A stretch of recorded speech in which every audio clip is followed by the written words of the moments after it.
Moi, je déconne beaucoup. Hein. Non, ça va, Ça c'est va. intéressant. Moi Ok, aussi. c'est bon. Deux Ivoiriens qui font une interview. Ah, c'est intéressant. Super. Ok. Là, au début de chaque chorégraphie, on en gère. D'accord. Vas-y, on te...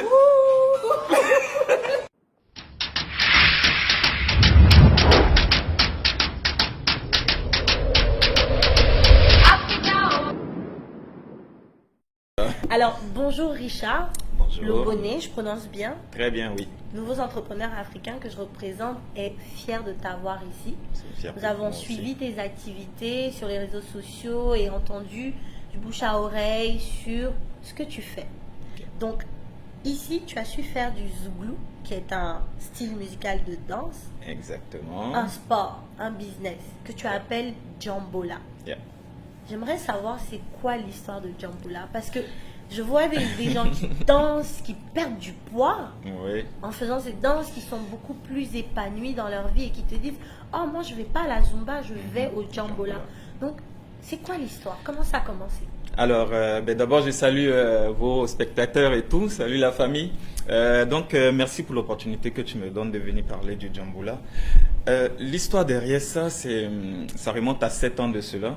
Je faisais des cours de danse africaine à l'Université de Montréal.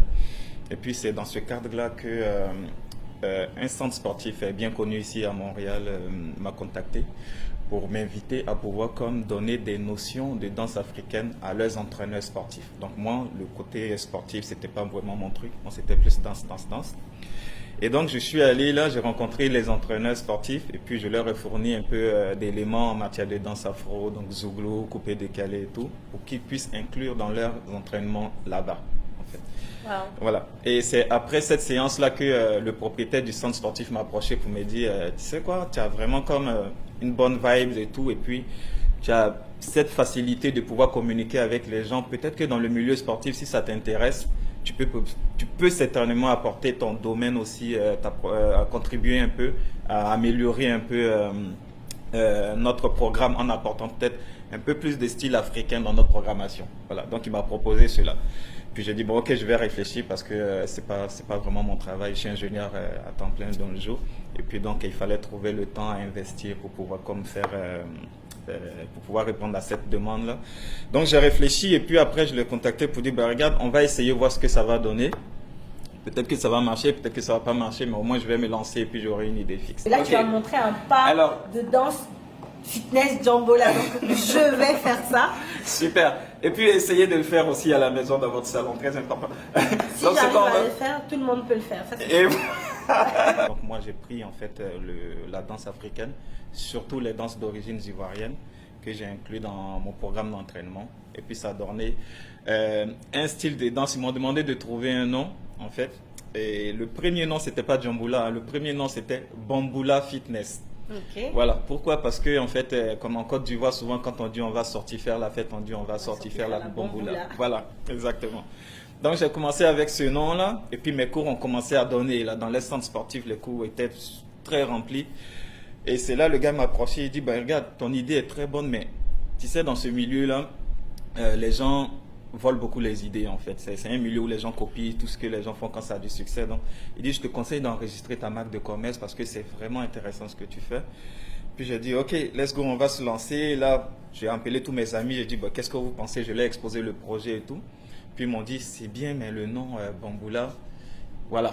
Si jamais tu as une vision un peu plus internationale, sache qu'en France, Bamboula c'est un péjoratif. En fait, c'est vu comme dénigrer les Noirs, comme tu lis cette expression. Okay. Donc, trouver un autre nom. Et puis, c'est là, pendant un cours, j'ai une amie qui disait, ah, mais regarde, Richard, ça jamme pas mal dans ton cours. On pourrait appeler ton cours Djambola. Alors, regarde, très simple. D'accord. Allez, vous aussi, vous êtes prêts, hein? On fait ça, le pied. Le pied. 1, 2, 3, 4. Ok. On monte.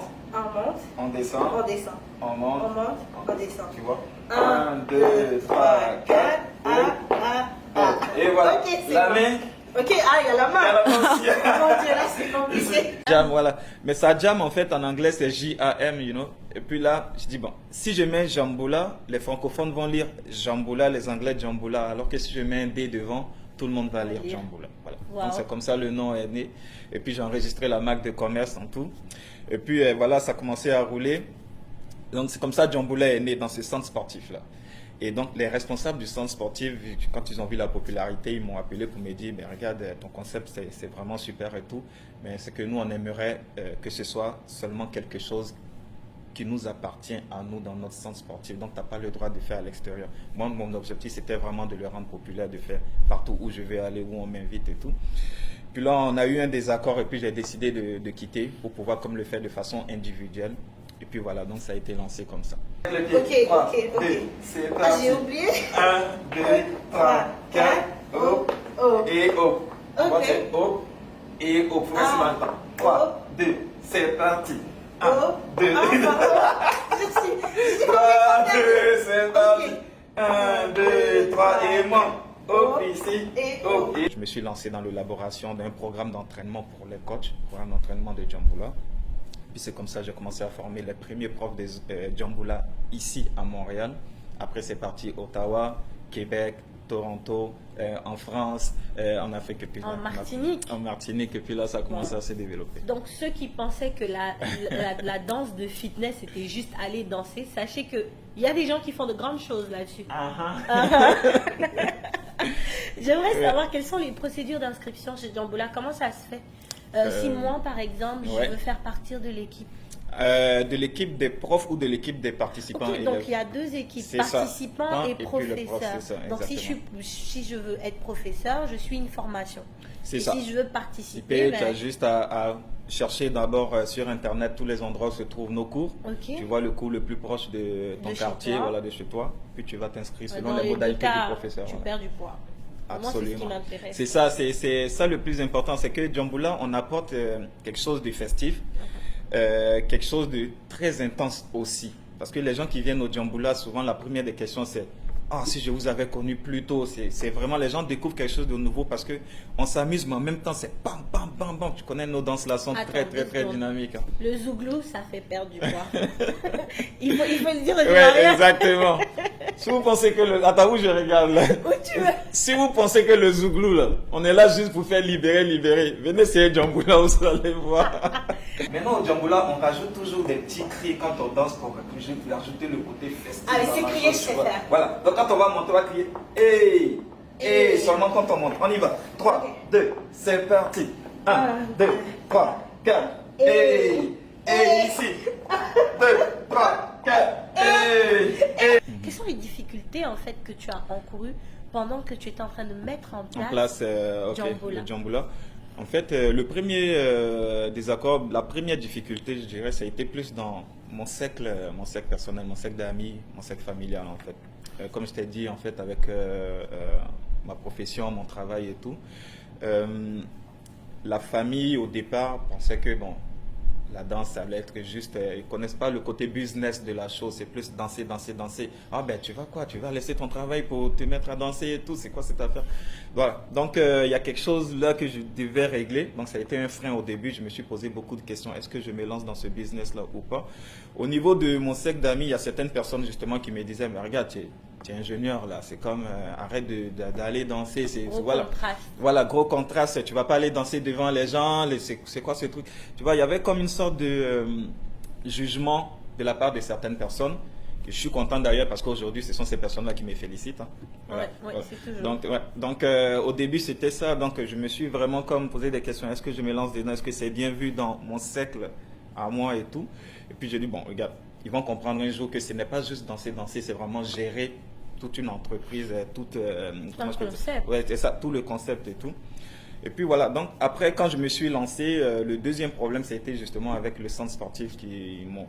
En fait, eux, le désaccord, tu sais, on peut avoir des désaccords avec quelqu'un et tout, il n'y a pas de souci, mais le frein c'est que ce qui a été difficile, c'est qu'ils m'ont vraiment regardé dans les yeux et ils m'ont dit en face que de toute façon, si tu n'es pas avec nous, ça n'ira jamais quelque part, ça n'ira jamais loin. Tu vois, ils m'ont vraiment dit ça là. Ils disent si t'es pas avec nous là, parce que nous sommes gros ici dans le Québec, tout le monde les connaît, c'est un gros nom. Ils disent nous sommes gros ici, que si t'es pas avec nous, ça n'ira jamais quelque part. Tu peux même pas percer, tu n'auras pas d'idée de développement avec ton concept. Ils ont freiné en fait ton ambition exactement. Par rapport à ton projet. Ouais. Et puis comme moi je suis têtu, quand je suis sorti de là, je l'ai dit vous allez voir. Vous allez voir. Et puis ben c'est ça. Et de là tu t'es démarqué. Exactement. Et... Comme ça. Non, c'est pas fini. Hein. C'est comme ça là. Ok. 1, 2, 3 et 4. On bloque là en table. Et puis on rajoute. Et puis on y va. 1, 2, à gauche cette fois. Et voilà, et puis maintenant, ouais, c'est ça le et aussi. Hein. Mais tu sais ce qui est intéressant dans ce que tu me dis, c'est que tu peux apporter un gros conseil à la jeunesse africaine. Ah, mais c'est sûr. Et ça vient à la prochaine question que je vais te poser. Mais Ok. j'ai l'impression que tu as déjà donné la réponse avec ce que tu as vécu. Ouais, c'est ça. Quel conseil en tant qu'entrepreneur tu aimerais donner aux jeunes Africains? D'abord d'être passionné, mais vraiment à 200%. Parce Voilà. que toi, tu as C'est vécu ça. ce contrat Exactement. entre ma C'est- carrière d'ingénieur Et et puis, la perception que c'est les ça. gens avaient Exactement. de ce qu'était la danse. Tout à fait. C'est plus la passion et puis la volonté de pouvoir réussir quand tu rentres dans quelque chose, quoi. Il faut pas te laisser distraire. Parce que la décision, au bout du compte, c'est nous qui la prenons. Hein. Ce n'est pas les autres. Les autres, ils vont Ouais, nous... c'est ça. voilà. Il y aura les facteurs extérieurs qui vont venir nous influencer, mais c'est toujours nous qui allons prendre la décision de continuer. Donc, tu sais, tu te poses des objectifs et puis tu prends tous les moyens pour pouvoir arriver là et tu ne te laisses pas distraire. Et puis le travail, c'est comme, à un moment donné, quand la passion est devant, tu ne comptes même plus les difficultés, c'est les sacrifices que tu fais au niveau du temps, au niveau de ça, c'est... Tu as toujours ton objectif en tête et puis Moi, let's go. je dis toujours, si tu es très passionné, tu peux même pas sentir les obstacles. Ah non, qui mais sont c'est autour clair, de quoi. toi. C'est clair. Et puis quand tu es passionné, tout devient amusant. Il y a comme tel échec, là, tu ris de ça et puis c'est comme, let's go, Comme la retrousses danse. les manches. Et voilà, comme la danse. Écoute, moi, je te remercie. fait Et plaisir. puis, mais c'est pas fini. Let's go. Je dois me préparer pour le pas de danse. Yes. Donc, je vais perdre un peu de poids tout de suite. Il n'y a pas de souci. Donc, je vais te demander 10 000 une- calories le matin. C'est ça. Me regardez pas, regardez Richard. Non, non, non. Lui, c'est mieux de faire. Allez. Ok? Là, au début de chaque chorégraphie, on enchaîne. D'accord. Vas-y, vas-y, vas-y. Allez, va. Hey, hey, encore, on prend ça. Allez, come on. Hey, hey, allez, ici. Come on. Allez, on fait ça. 2, 3, 4, hey, encore. 4, allez, allez, 5, 6.